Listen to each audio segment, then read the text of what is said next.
आज हम लोग मनोहर गणित कक्षा 10 के जो कि एनसीईआरटी पैटर्न का है। आज हम लोग इसका प्रश्नावली 1A का क्वेश्चन नंबर 13 को 12 को देखेंगे और इसको सॉल्व करेंगे। तो चलिए क्वेश्चन नंबर 12 को पढ़ते हैं। इसके पहले अगर आपने इसके पहले वाला वीडियोस को नहीं देखा है तो उसको जरूर से देख लें, जिससे आपको पिछला क्वेश्चन को लगाने में आसानी हो। तो चलिए क्वेश्चन नंबर 12 को आज सॉल्व करते हैं। क्वेश्चन नंबर 12 में हमारा दिया गया है, दर्शाइए कि किसी धनात्मक पूर्णांक का वर्ग किसी पूर्णांक q के लिए या तो 4q या 4q + 1 के रूप का होता है कि नहीं होता है। इसी को हमें दिखाना है या दर्शाना है। इस प्रकार का क्वेश्चन पिछले वाले वीडियो में भी कई बार बताया जा चुका है और आपने अगर देखा है तो इसको करने में आपको कठिनाई नहीं होगी। तो चलिए हम इस क्वेश्चन को भी सॉल्व करके दिखा देते हैं। सबसे पहले जो क्वेश्चन में दिया है उसको लिख लीजिएगा। तो जैसे कि हमारे क्वेश्चन में दिया है, क्वेश्चन नंबर 12 में कि क्या है, q कोई पूर्णांक है। कैसा पूर्णांक? वर्ग। पूर्णांक का वर्ग है जिसका किसी पूर्णांक में q के लिए 4q या 4q + 1 के रूप का होता है नहीं, इसी को दर्शाना है। तो चलिए क्वेश्चन नंबर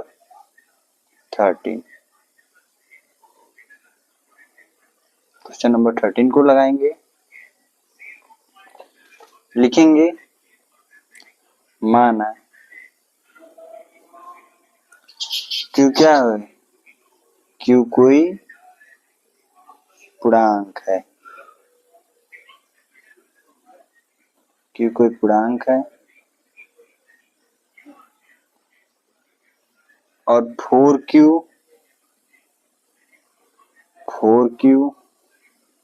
या 4q + 1 का रूप का या फिर के रूप का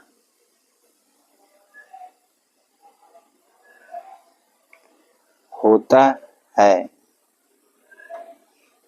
इसी को हमें बताना है प्रूफ करके। यहाँ पर हम देखेंगे तो b हमारा क्या है, फार्मूला याद होना चाहिए आप लोगों को, a = bq + r। तो हमारा इसमें b क्या है, ये हमारा सूत्र है यूक्लिड विभाजन प्रमेय का। तो अब लिखेंगे हमारा b यहाँ पर क्या है, भाजक हमारा क्या है, b हमारा ब्रैकेट में भाजक लिख दे रहे हैं। b हमारा क्या है, भाजक है, और भाजक बराबर कितना दिया है, 4 दिया है। तो यहाँ पर लिखेंगे 4, भाजक हमारा कितना है, 4 है। और रिमाइंडर कितना है हमारा, शेषफल को हम कभी भी ज्ञात करेंगे तो इस प्रकार से लिख लेंगे। और ये हमारा अगर भाजक है, ये हमारा क्या है, भाजक है, ये हमारा क्या है, भाज्य है, उसके से q हमारा क्या है, भागफल है, और r हमारा क्या है, रिमाइंडर यानी कि शेषफल है। तो जब भी हमारा जो है भाजक जो रहेगा हमेशा शेषफल से बड़ा रहता है, यानी कि शेषफल क्या रहेगा, भाजक से हमेशा छोटा रहेगा।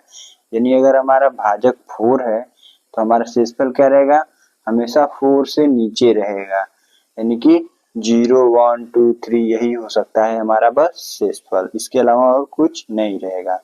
तो चलिए इसको इस रूप में करके देखते हैं। तो यहाँ पर लिखते हैं r बराबर या फिर r ब्रैकेट में शेषफल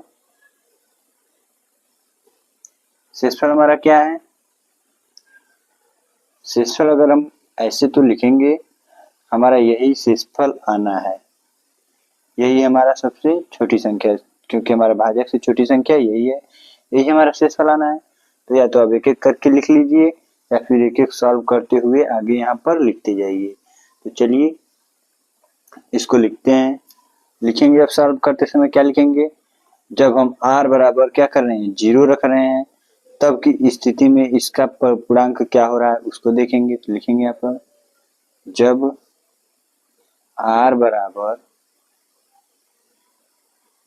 आर बराबर क्या ले रहे हैं, जब आर बराबर 0 रख रहे हैं, सबसे पहले हमारा 0 संख्या लिए हैं, 0 रखने पर सबसे छोटी संख्या से स्टार्ट करेंगे। जब आर बराबर हम 0 रख रहे हैं तो क्या हो रहा है, यूक्लिड विभाजन प्रमेयिका का यूज करते हुए इसका हमें फॉर्मूले का आगे को सॉल्व करना है। जब आर बराबर 0 रख रहे हैं तब की स्थिति में देखिए क्या हो रहा है। तो हमारा क्या होगा, ए बराबर ये 4q है तो 4q लिखेंगे, 4q। उसके बाद से आर बराबर हमारा क्या है, 0 है, 0 ले लीजिए, ठीक है। अब क्या करना है, क्वेश्चन में दिया गया है कि ये हमारा क्या है, एक वर्ग है। देखिए क्वेश्चन में दिया है किसी धनात्मक पूर्णांक का वर्ग है, तो वर्ग के लिए क्या करेंगे, दोनों पक्षों का वर्ग करेंगे। अब लिखेंगे यहाँ पर, ऐसे ही एग्जाम में भी सॉल्व किया कीजिए भाषा लिख करके, जिससे कि एग्जामिनर को चेक करने में आसानी है। क्या लिखेंगे, दोनों पक्षों का वर्ग करने पर,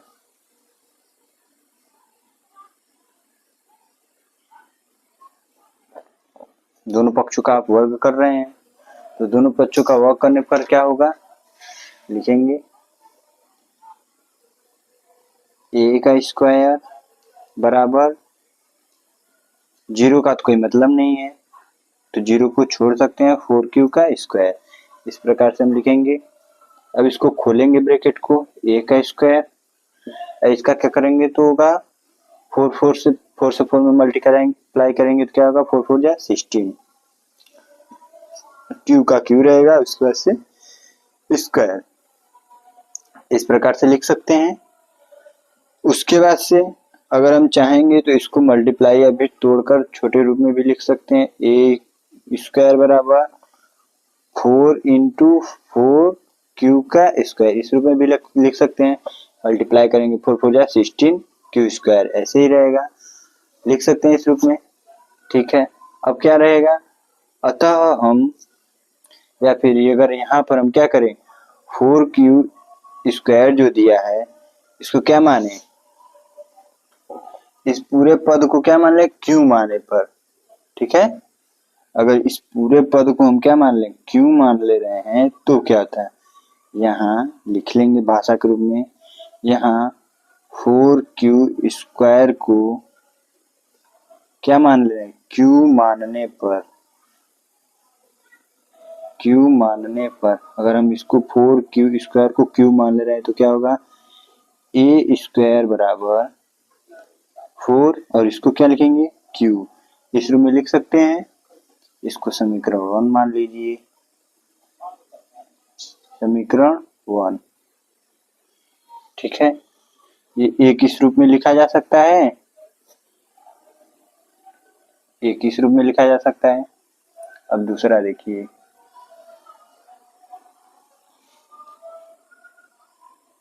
देख लीजिए, थोड़ा सा ऊपर दिखाई नहीं दे रहा था, यहाँ पर देख लीजिए, ए स्क्वायर बराबर 4q स्क्वायर, दोनों को ब्रैकेट में वर्क करने पर क्या रहेगा, इस प्रकार रहेगा। उसके बाद से ए का स्क्वायर, उसके बाद 16q का स्क्वायर, फिर ए स्क्वायर, इसको ब्रैकेट को ओपन करने बाद से ए स्क्वायर लिखा गया, फिर ये 16 को जो है इस रूप में लिखा जा सकता है, 4 इंटू 4 बराबर क्या होता है 16, इस रूप में भी लिख सकते हैं, इसलिए इसको इस रूप में लिखे हैं। उसके बाद यहाँ पर 4q स्क्वायर जो ये वाला पद है इसको क्या मान लिए हम लोग, इसको q मान लिए हैं।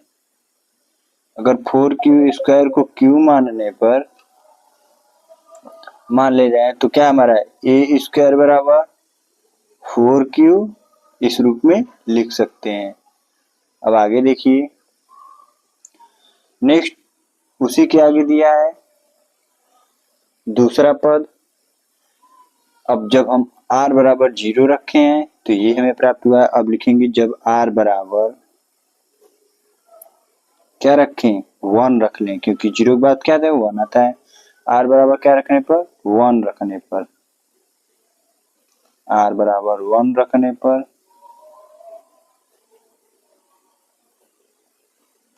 r बराबर क्या रख रहे हैं 1 रखने पर, इस स्थिति में देखते हैं क्या होता है। लिखेंगे r बराबर 1 रखने के बाद a equal to 4q plus 1, यही हमारा है। अब क्या करेंगे, वर्ग है तो क्या कर लिखेंगे, यहाँ पर भाषा इसी प्रकार से लिखेंगे, दोनों पक्षों का वर्ग करने पर, दोनों पक्षों का वर्ग करने पर। चलिए इसको अब नेक्स्ट वाले पेज पे करके देखते हैं। क्या करना है, दोनों पक्षों का वर्ग करना है। तो चलिए इसको लिख लेते हैं। यहाँ पर लिखेंगे, हमारा क्या था, a के square equal to 4q plus का 1, यही था। इन्हीं दोनों को पक्षों का वर्ग करना था। चलिए एक बार आपको दिखा दे रहे हैं। देखिए हमारा क्या है, a बराबर 4q प्लस 1, दोनों पक्षों का वर्ग करने पर a बराबर 4q प्लस 1, दोनों पक्षों का वर्ग करने पर क्या प्राप्त होगा, इसी को सॉल्व करना है। तो देखिए क्या होता है, ब्रैकेट को ओपन करेंगे, ए स्क्वायर का ए स्क्वायर लिख देंगे। उसके बाद से इसको क्या करेंगे, इसको ब्रैकेट ओपन करके क्या लिखेंगे, 4q का स्क्वायर, तो 4 या लिख सकते हैं या फिर डायरेक्ट अभी ऐसे भी लिख सकते हैं, 4q का स्क्वायर इस रूप में भी लिख सकते हैं। अब देखिए यहाँ पे इसको खोलने से पहले डायरेक्ट न देखकर कि a प्लस बी का होल स्क्वायर के रूप में बन रहा है, तो आप लोगों को a प्लस बी का होल स्क्वायर का फॉर्मूला याद होना चाहिए, जिससे आप लोगों को इसको खोलने में आसानी हो। तो a प्लस बी का होल स्क्वायर का फॉर्मूला क्या होता है, a का स्क्वायर प्लस में b का स्क्वायर प्लस का 2ab, ये हमारा क्या होता है, फॉर्मूला होता है। ये क्या है, हमारा फॉर्मूला है। चलिए ऊपर और अच्छे से लिख दे रहे हैं, आप लोग इसको नोट कर लीजिएगा। जब भी कभी a प्लस बी का होल स्क्वायर आ जाए, ऐसे a प्लस बी का होल स्क्वायर आया है इस रूप में, a है a प्लस बी है, इसका होल स्क्वायर दे दिया जाए तो क्या करेंगे, a का स्क्वायर प्लस में b का स्क्वायर प्लस का 2ab, इस फार्मूले को याद रखेंगे और आप लोग इस फार्मूले को यहाँ पर रख करके अब खोलेंगे। तो a का स्क्वायर b का स्क्वायर, b का 1 का स्क्वायर करेंगे तो 1 ही रहेगा, प्लस 2 लिखेंगे इंटू a बराबर क्या है 4q प्लस b बराबर क्या है 1, ऐसे ही लिखेंगे। ठीक है, ऐसे तो यहाँ पर प्लस इंटू का रहेगा सिंबल, a b दोनों मल्टीप्लाई के रूप में, तो a square plus b square plus 2ab इस रूप में हो गया। अब इसको क्या करेंगे, नेक्स्ट करेंगे। देखिए क्या होता है, a का स्क्वायर, अब 4 का स्क्वायर करेंगे तो क्या होगा, 4 4 16q स्क्वायर, 1 का स्क्वायर करेंगे तो 1 ही रहेगा, प्लस 2 से 4 में मल्टीप्लाई करेंगे तो कितना होगा, 2 4 8 होगा, 1 से मल्टीप्लाई करेंगे 8 1 8 ही होगा, तो कितना लिखेंगे यहाँ पर 2 4 8q, इस रूप में लिख लिए। अब अचर पद एक पर और चर पद एक को लिख लीजिए, तो कैसे लिखेंगे, a स्क्वायर बराबर 16q square plus 8q plus 1, इस रूप में लिख सकते हैं। अब इसके आगे सॉल्व करेंगे, a का स्क्वायर इक्वल टू 16 को क्या लिख सकते हैं, 4 इंटू 4q, इस रूप में लिख सकते हैं, 4 इंटू 4q की स्क्वायर के रूप में भी लिख सकते हैं, या फिर इन देखेंगे कि दोनों क्यू में क्या मिल रहा है, हमें कॉमन मिल रहा है, तो कॉमन ही इसको ले रहे हैं, क्या करेंगे इस रूप में कॉमन ले लेंगे। अगर देखेंगे 4 4 क्या होगा 16 होगा, तो ऐसे लिख सकते हैं, प्लस में 8 भी कट सकता है 4 से, 4 2 8 8q इस रूप में भी लिख सकते हैं, इसके बाद से प्लस 1 इस रूप में भी लिख सकते हैं। ठीक है, ऐसे कर लेंगे, आसानी रहेगा, थोड़ा सा जल्दी से सॉल्व होगा। फिर लिखेंगे a का स्क्वायर इक्वल टू, अब क्या करें, अब इस रूप में लिखने के बाद अगर हम लोग इसको अभी छोड़ दीजिए, अगर हम करें कि यहाँ पर क्या करें 4q स्क्वायर, उसके बाद से 2q को अगर हम q मान लें तो क्या होगा, यहाँ पर देखिए यहाँ 4q² प्लस 2q को क्या मान लें, q मानने पर, अगर हम यहाँ इसको q मान ले रहे हैं तो क्या होगा, देखिए a का स्क्वायर बराबर 4 तो 4 ही रहेगा और इसके बाद से q और प्लस का 1, ये क्या हमारा समीकरण नंबर 2 प्राप्त हुआ। इस प्रकार से हुआ। अब हम क्या लिख सकते हैं, अतः हमारा जो सिद्ध करना था प्राप्त हो गया, a² बराबर 4q प्लस 1। अब लिखेंगे अतः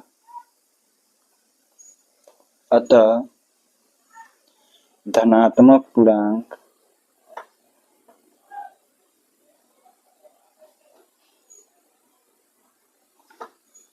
धनात्मक पूर्णांक 4q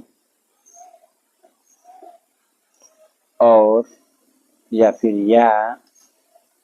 4q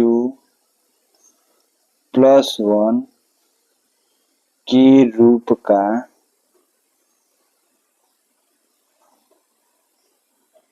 होता है। कैसे पता चला, जैसा कि समीकरण 1 व 2 में दर्शाया गया है। समीकरण ये हमारा कौन सा समीकरण है, 2 है। समीकरण 2 से हमें कैसे पता चला, इस रूप में है। उसके बाद से समीकरण 1 में देख लीजिए, समीकरण 1 हमारा क्या प्राप्त हुआ था, a² बराबर 4q, तो इस रूप में हमें क्या प्राप्त हुआ।